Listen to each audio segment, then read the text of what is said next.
Bismillah. Assalamualaikum warahmatullahi wabarakatuh. Perkenalkan, saya dari Universitas Halwaleo, Fakultas Keguruan dan Ilmu Pendidikan, jurusan Pendidikan Biologi. Video ini dibuat untuk memenuhi tugas mata kuliah profesi pendidikan dengan dosen pengampu Dr. Nurijal SPD MPD.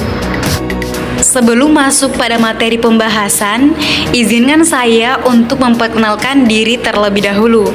Perkenalkan, nama saya Saktilawati dengan NIM A1J122022. Moto saya yaitu usaha tanpa doa itu namanya sombong dan doa tanpa usaha itu namanya bohong. Baik, sedikit pengantar terkait dengan peran guru profesional dalam membentuk citra dan meningkatkan komitmen serta tugas profesional guru dalam pendidikan. Jadi, citra guru memiliki pengaruh yang signifikan terhadap persepsi masyarakat, siswa, dan komunitas sekolah terhadap pendidikan. Citra guru yang baik akan memberikan dampak positif, sedangkan citra guru yang buruk dapat memberikan dampak negatif. Dengan demikian, citra guru memiliki peran penting dalam membentuk persepsi masyarakat, siswa, dan komunitas sekolah terhadap pendidikan. Citra guru yang baik akan meningkatkan kepercayaan, motivasi, dan kualitas pendidikan. Sementara citra guru yang buruk dapat merusak reputasi dan mengurangi kepercayaan terhadap pendidikan. Oleh karena itu, penting bagi guru untuk menjaga citra mereka dengan memiliki integritas, kompetensi, dan kemampuan mengajar yang baik. Baik, dari hasil perbandingan citra guru dapat dilihat terdapat perbedaan signifikan dalam cara guru dipandang dan dihargai di berbagai tempat. Misalnya di negara-negara seperti Finlandia, Singapura, dan Jepang, guru dianggap sebagai profesi yang sangat dihormati dan dianggap sebagai pilar penting dalam pembangunan masyarakat. Mereka diberikan status sosial yang tinggi dan dianggap sebagai pemimpin intelektual dalam masyarakat. Di negara-negara ini juga, guru mendapatkan gaji yang kompetitif dan memiliki akses ke pelatihan dan pengembangan profesional yang baik. Di sisi lain, beberapa negara atau budaya, citra guru mungkin tidak sekuat itu. Misalnya di beberapa negara berkembang, guru seringkali dihadapkan pada tantangan seperti gaji rendah, kurangnya sumber daya, dan kurangnya pengakuan sosial. Mereka mungkin tidak dianggap sebagai profesi yang dihormati dan mungkin menghadapi stigma negatif. Hal ini dapat mempengaruhi motivasi dan kualitas kerja guru. Tambahan informasi penting, kami telah melakukan wawancara dengan seorang guru, yaitu gurunya bernama Ibu Haji Milawati SPD.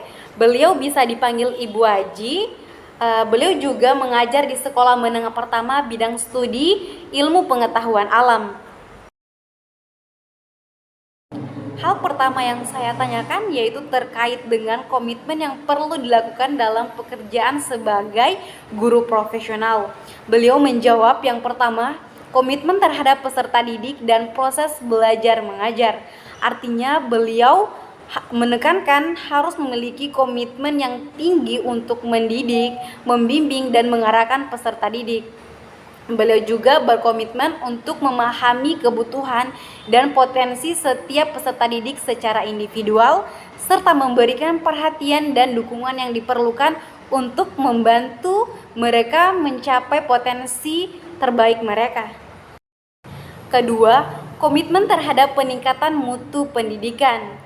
Di mana Ibu Haji harus memiliki komitmen untuk terus mengembangkan pengetahuan dan keterampilannya.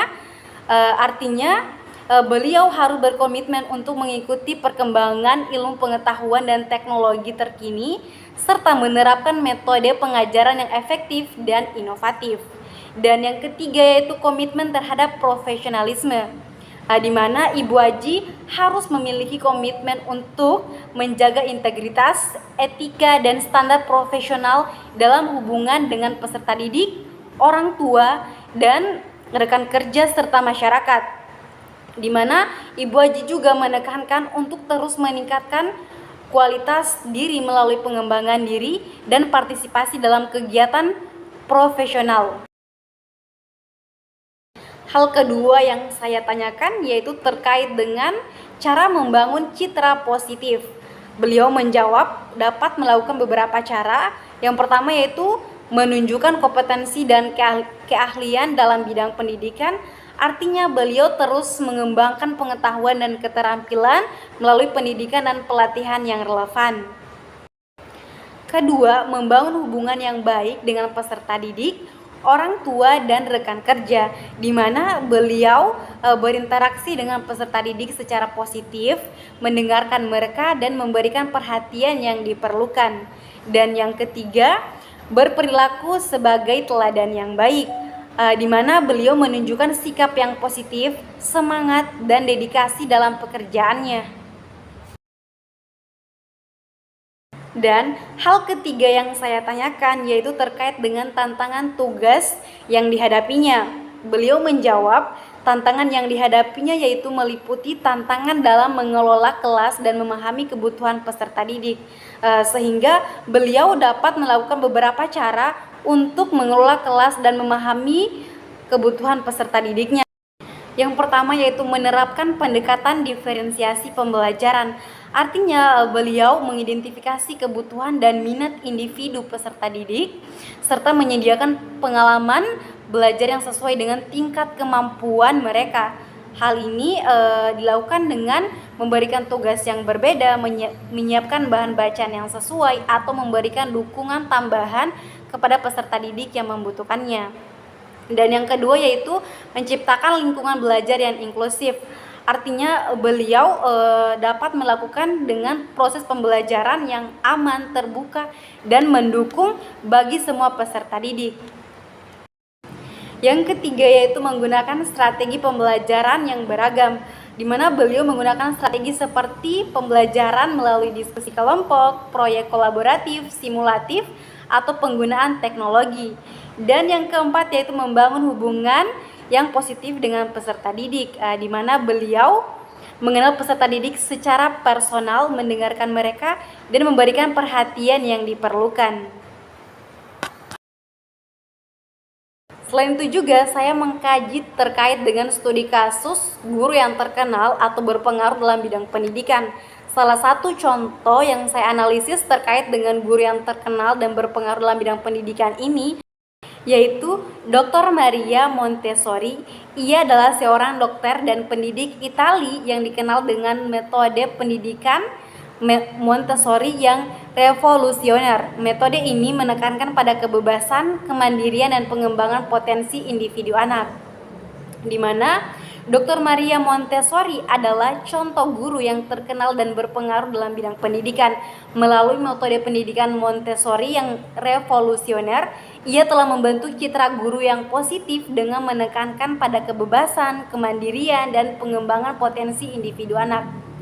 Dr. Montessori menunjukkan komitmen yang tinggi terhadap pendidikan dengan mengembangkan metode Montessori dan mendirikan asosiasi Montessori internasional untuk mempromosikan dan mengembangkan metode tersebut. Tugas yang ia tunjukkan dalam pekerjaannya adalah menciptakan lingkungan yang disiapkan dengan baik, menggunakan bahan-bahan pendidikan yang tepat, dan berperan sebagai pengamat dan fasilitator dalam proses belajar anak. Selain itu juga melalui kontribusinya, Dr. Montessori telah membawa perubahan signifikan dalam pendidikan anak usia dini dan mempengaruhi banyak pendidikan di seluruh dunia. Baik, dari hasil materi yang telah saya kaji, saya dapat simpulkan bahwasannya peran guru dalam menciptakan citra positif sangat penting karena guru merupakan sosok yang menjadi panutan bagi peserta didiknya dan masyarakat sekitar, serta guru juga memiliki tanggung jawab untuk memberikan pendidikan yang berkualitas, membimbing peserta didik, dan mengembangkan potensi mereka, serta membantu mereka menjadi individu yang berintegrasi. Sehingga dengan memiliki komitmen yang kuat, guru dapat menciptakan citra positif sebagai pendidik yang profesional, bertanggung jawab, dan berdedikasi. Hal ini akan membangun kepercayaan masyarakat terhadap profesi guru dan meningkatkan penghargaan terhadap guru dalam mencerdaskan generasi muda. Demikian hasil presentasi dari saya. Lebih dan kurangnya mohon dimaafkan. Akhir kata saya ucapkan wassalamualaikum warahmatullahi wabarakatuh. Sekian dan terima kasih.